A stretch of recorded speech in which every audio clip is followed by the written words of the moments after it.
Good morning children. मैं आपकी हिंदी की अध्यापिका कुसुमा नायर ऑनलाइन टीचिंग क्लास 2020-21 में आप सभी का स्वागत करती हूँ। बच्चों, मैंने आप लोगों को अप्रैल महीने की ऑनलाइन क्लासेस में क्षितिज पाठ्य पुस्तक का पाठ 1 नेताजी का चश्मा और पाठ 2 बाल गोविंद भगत पढ़ाया था। इसके अतिरिक्त कृतिका पाठ्य पुस्तक का माता का चल भी पढ़ाया था। आज की कक्षा में हम क्षितिज पाठ्य पुस्तक का तीसरा पाठ लखनवी अंदाज पढ़ेंगे। पाठ को आरंभ करने से पहले मैं इस पाठ के लेखक यशपाल जी का जीवन परिचय संक्षिप्त में बताना चाहूँगी। यशपाल जी का जन्म पंजाब के फिरोजपुर छावनी में सन 1930 में हुआ था। इन्होंने अपनी प्रारंभिक शिक्षा कांगड़ा में और उच्च शिक्षा लाहौर में प्राप्त की थी। उन्होंने बीए किया था।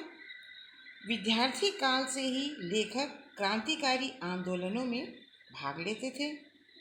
अमर शहीद भगत सिंह और सुखदेव के साथ मिलकर इन्होंने भारतीय स्वतंत्रता आंदोलन में भाग लिया था।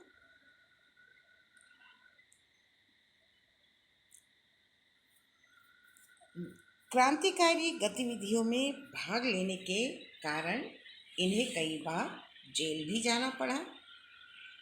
मेरी तेरी उसकी बात पर उन्हें साहित्य अकादमी पुरस्कार भी मिला था।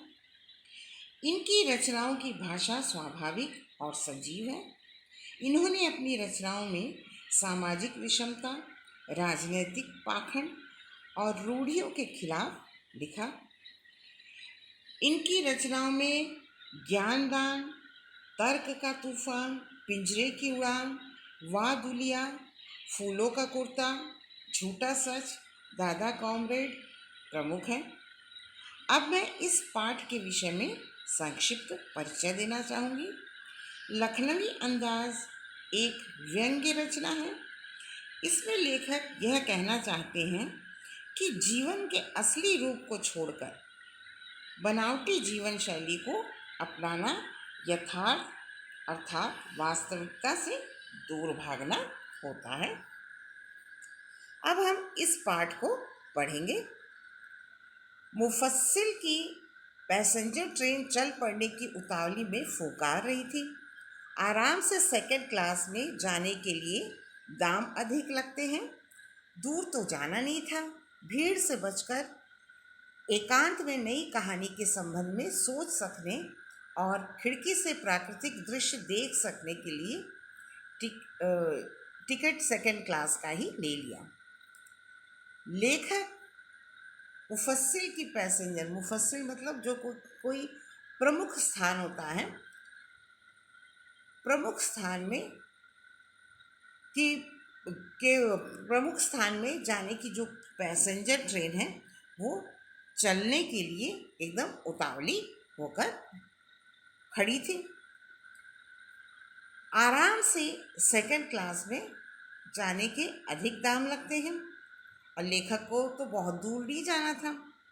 भीड़ से बचकर उनको एकांत में बैठकर कोई नई कहानी के बारे में सोच सकने के लिए और खिड़की से बाहर का प्राकृतिक दृश्य देख सकने के लिए ही उन्होंने सेकंड क्लास का टिकट ले रखा था। गाड़ी छूट रही थी। सेकंड क्लास के एक छोटे डिब्बे को खाली समझकर जरा दौड़कर उसमें चढ़ गए। अनुमान के प्रतिकूल डिब्बा निर्जन नहीं था। एक बर्थ पर लखनऊ की नवाबी नस्ल के एक सफ़ेद पोश सज्जन बहुत सुविधा से पालथी मारे बैठे थे।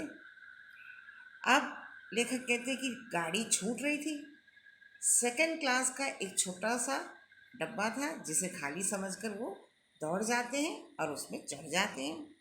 लेकिन उन्होंने सोचा था कि डब्बा खाली होगा, लेकिन उनके अनुमान के प्रतिकूल डिब्बा जो है सुनसान नहीं था।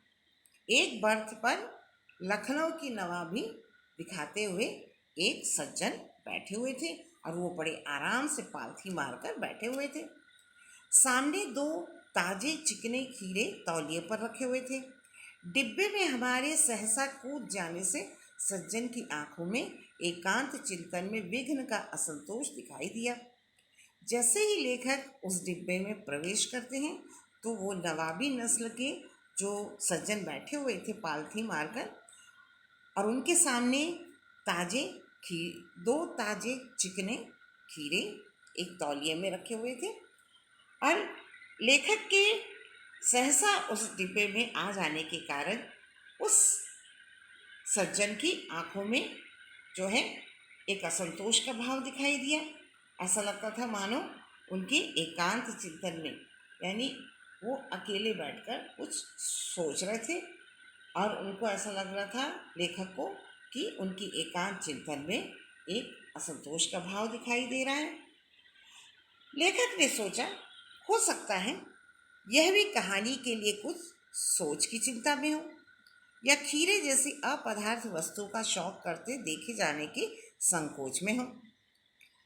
लेखक ने यही सोचा, हो सकता है ये सज्जन व्यक्ति भी मेरी तरह कोई कहानी के बारे में सोच रहे हों, और या तो फिर ये भी हो सकता है कि खीरे जैसा एक साधारण सा वस्तु जो है, खाद्य पदार्थ जो है, उनको खाते हुए लेखक ने देख लिया था, इस कारण शायद वो संकोच में पड़ गए हो।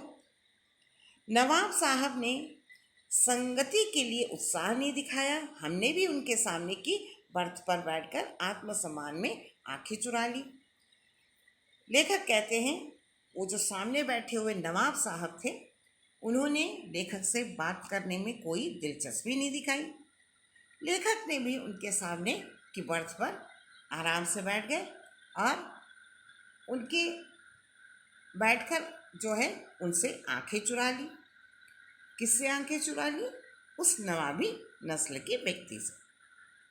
थाली बैठे कल्पना करते रहने की पुरानी आदत है।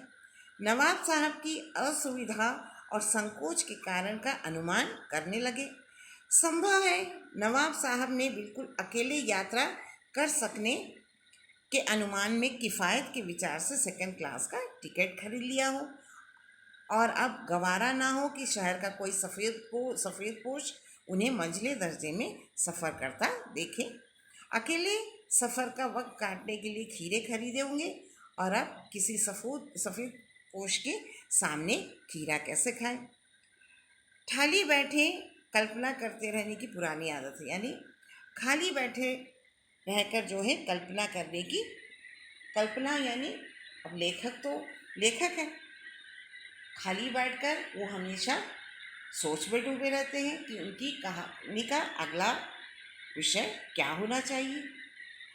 नवाब साहब की असुविधा और संकोच के बारे में जब लेखक उनके उस डिब्बे में आते हैं तो नवाब साहब के चेहरे पर उन्होंने एक असंतोष का भाव देखा था। वो सोचने लगते हैं नवाब साहब की असुविधा और संकोच का क्या कारण हो सकता है। वो अनुमान करने लगते हैं और सोचते हैं संभव है नवाब साहब बिल्कुल अकेले यात्रा करना चाहते थे, और इसीलिए उन्होंने किफ़ायत के विचार से सेकंड क्लास का टिकट खरीदा होगा। अब नवाब साहब को ये भी गवारा नहीं कि कोई और व्यक्ति उनके डिब्बे में घुस आए और उनको मंझले दर्जे में सफ़र करता हुआ, यानी मंझले दर्जे मतलब सेकंड क्लास के डब्बे में सफ़र करते हुए देखें। अकेले सफ़र का वक्त काटने के लिए ही उन्होंने शायद खीरा भी खरीदा होगा। अकेले सफ़र कर रहे थे तो सोचा खीरा खाते हुए सफ़र करेंगे। अब लेखक के सामने वो खीरा कैसे खाएं, इसलिए शायद नवाब साहब के चेहरे पर एक असंतोष का भाव आया होगा। हम कनखियों से नवाब साहब की ओर देख रहे थे। नवाब साहब कुछ देर गाड़ी की खिड़की से बाहर देखकर स्थिति पर गौर करते रहे।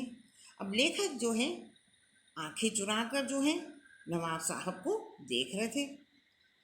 अब उन्होंने देखा कि नवाब साहब गाड़ी की खिड़की से बाहर की ओर देख रहे थे।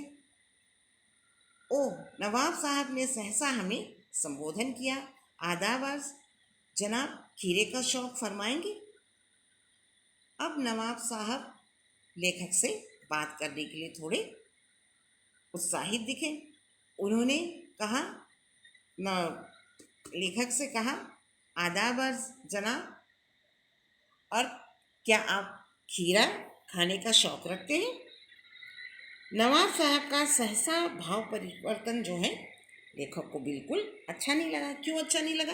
क्योंकि जब लेखक पहली बार उस डब्बे में प्रवेश किए तो नवाब साहब के चेहरे पर एक असंतोष का भाव आ गया था।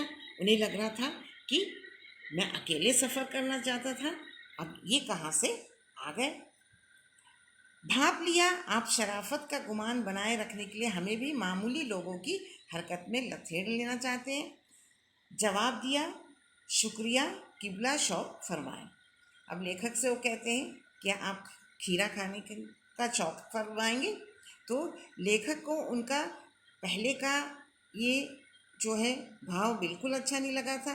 किस तरह वो लेखक के उस डब्बे में प्रवेश करने पर असंतोष का भाव दिखा रहे थे। तो लेखक ने भी उनको जो है खीरा खाने से उनका खीरा खाने से मना कर दिया और उनको शुक्रिया कहा। अब इसके आगे का अनुच्छेद हम लोग अगली कक्षा में पढ़ेंगे।